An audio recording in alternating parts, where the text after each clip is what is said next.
l'examen du réquisitoire visant la levée des immunités de l'ancien président et le sénateur à vie Joseph Kabila à la Chambre haute du Parlement pour Maître Sylvestre Kyunka Nzati, analyste politique, estime que seules les deux chambres du Parlement réunies en congrès peuvent décider de son sort. Suivez.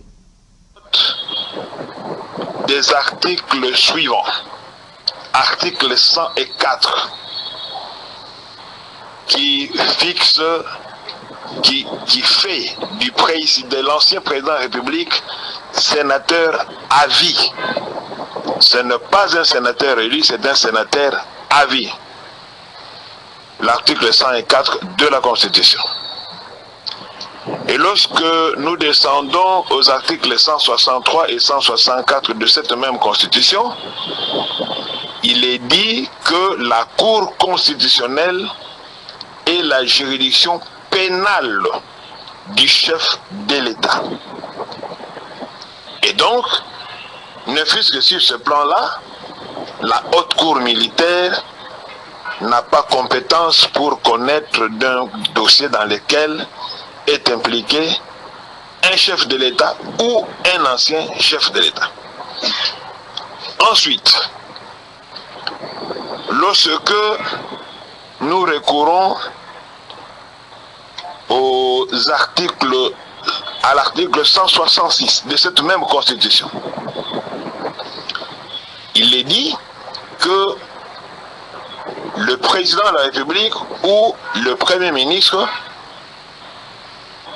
ne peuvent être mis en accusation que par un vote du Congrès votant à la majorité de 2/3 des membres.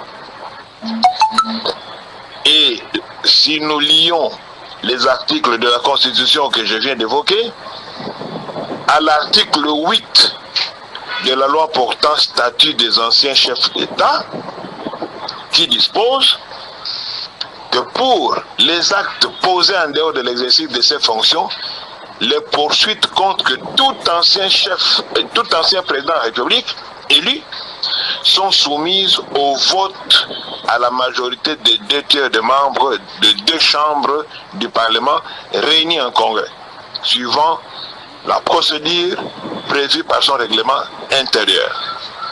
Donc lorsque nous associons tous ces articles, il est clairement démontré que pour poursuivre soit un président en fonction ou un ancien président, ce n'est pas en recours